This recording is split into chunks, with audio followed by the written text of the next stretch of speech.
വീണ്ടും ചേരുന്നത്. അനീഷ്, മലബാർ മേഖലയിലേക്ക് വരുമ്പോൾ അവിടെയും ഈ പറയുന്നത് പോലെ ചില കോട്ടകുത്തുകൾ ഉണ്ട്, കൊത്തളങ്ങൾ ഉണ്ട് എന്നതാണല്ലോ എടുത്തു പറയേണ്ടത്.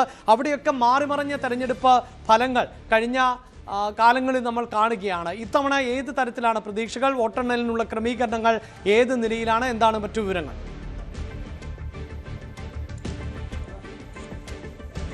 അഭിലാഷ്, കഴിഞ്ഞ കുറച്ച് തെരഞ്ഞെടുപ്പുകൾ പരിശോധിച്ചാൽ LDFന് വലിയ വിജയ സാധ്യത നൽകുന്ന ഒരിടം, അല്ലെങ്കിൽ ഭരണത്തിലേക്ക് LDFനെ കൈപിടിച്ച് നടത്തുന്ന ഇടമെന്ന് വേണമെങ്കിൽ മലബാറിനെ വിശേഷിപ്പിക്കാം. പ്രത്യേകിച്ചും കോഴിക്കോടും കണ്ണൂരും പോലെ ഒരുപാട് സീറ്റുകളുള്ള ജില്ലകളിൽ നിന്നും പരമാവധി നേട്ടം ഉണ്ടാക്കാറുണ്ടായിരുന്നു. പാലക്കാട്ടൊന്നും നേട്ടമുണ്ടാവാറുണ്ടായിരുന്നു. ഇതിൽ ഒരു അപവാദമായി പറയാൻ കഴിയുന്നത് മലപ്പുറം മാത്രമാണ്. മലപ്പുറത്ത് ലീഗിന് കൃത്യമായ ഒരു മേധാവിത്വം ഉള്ള ജില്ലയാണ്. ഇത്തവണയും ആ മേധാവിത്വത്തിന് വലിയ ഉലച്ചിലൊന്നും തട്ടില്ല എന്ന് ഇതിനകം തന്നെ വ്യക്തമാണ്. പക്ഷേ മറുവശത്ത് കണ്ണൂരിലും കോഴിക്കോടുമൊക്കെ ഇത്തവണ അപ്രതീക്ഷിതമായ ഇടത് കോട്ടകളിൽ വിള്ളൽ വീഴ്ത്തുമെന്ന ഒരു പ്രതീക്ഷയിലാണ് UDF ഉള്ളത്. പ്രത്യേകിച്ചും കോൺഗ്രസിന് കഴിഞ്ഞ 25 വർഷങ്ങളായി 2001 തെരഞ്ഞെടുപ്പിലാണ് അവസാനമായി ഒരു കോൺഗ്രസിന്റെ ജനപ്രതിനിധി നിയമസഭയിലേക്ക് പോയത്. അതിനുശേഷം ജനപ്രതിനിധി പോലും ഇല്ലാത്ത ഒരിടമാണ് കോഴിക്കോട്. അതുകൊണ്ട് ഇത്തവണ ആ ഒരു അവസ്ഥയ്ക്ക് മാറ്റം വരും. MLA മാർ കോഴിക്കോട് ജില്ലയിൽ നിന്നും ഉണ്ടാകുമെന്നാണ് ജില്ലാ കോൺഗ്രസ് കമ്മിറ്റി അധ്യക്ഷനടക്കമുള്ളവർ പറയുന്നത്.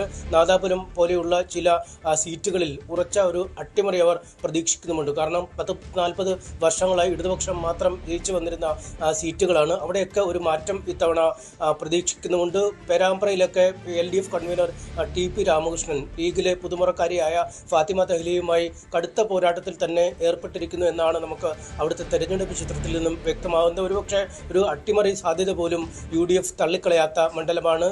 ബേപ്പൂരിൽ മന്ത്രി മുഹമ്മദ് റിയാസും PV അൻവറും തമ്മിലുള്ള പോരാട്ടം സംസ്ഥാനത്തൊട്ടാകെ ശ്രദ്ധ ആകർഷിക്കപ്പെട്ട ഒരു മത്സരമാണ്. ഏറ്റവും ഒടുവിൽ സാധ്യതകളൊക്കെ കോൺഗ്രസ് അടക്കം തള്ളിക്കളയുമ്പോൾ പോലും താൻ തോറ്റാൽ തല മൊട്ടയടിച്ച് മിഠായിത്തെരുവിലൂടെ കമ്മലിട്ട് നടക്കും എന്ന് PV അൻവർ ആത്മവിശ്വാസത്തോടുകൂടി വീണ്ടും വീണ്ടും ആവർത്തിച്ച് പറയുമ്പോൾ 82,000-ലധികം വരുന്ന ഒരു മാന്ത്രിക സംഖ്യയിലേക്ക് തൻ്റെ വോട്ട് വിഹിതം എത്തുമെന്ന പ്രതീക്ഷ മുഹമ്മദ് റിയാസും പങ്കുവെക്കുന്നു. എന്നാൽ ഇതിനൊക്കെ ഇടയിൽ അപ്രതീക്ഷിതമായ ഒരു കുതിപ്പ് നടത്തുമെന്ന് BJP പ്രതീക്ഷിക്കുന്ന 2 മണ്ഡലങ്ങൾ കൂടി കോഴിക്കോട് ജില്ലയിലുണ്ട്. അത് കോഴിക്കോട് സൗത്തും നോർത്തുമാണ്. കഴിഞ്ഞ തദ്ദേശ ഭരണ തെരഞ്ഞെടുപ്പിൽ കോഴിക്കോട് കോർപ്പറേഷനിലേക്ക് വലിയ നേട്ടം കൈവരിക്കാൻ BJP കഴിഞ്ഞിരുന്നു. ആ വോട്ടുകൾ പെട്ടിയിലേക്ക് ഇത്തവണയും വീണാൽ വലിയൊരു മാറ്റത്തിന്റെ കാറ്റ് കോഴിക്കോട് നഗരത്തിലും വീശും എന്നാണ് BJP അവകാശപ്പെടുകയും ചെയ്യുന്നത്. എന്തായാലും അരയും തലയും മുറുക്കെയാണ് പ്രചാരണ രംഗത്ത് 3 മുന്നണികളും ഉണ്ടായിരുന്നത്. അതിന് തക്കതായ ഒരു പോളിംഗ് ശതമാനവും രേഖപ്പെടുത്തി. ഇനി കൗണ്ടിങ്ങിലേക്ക് വരുമ്പോൾ നാളെ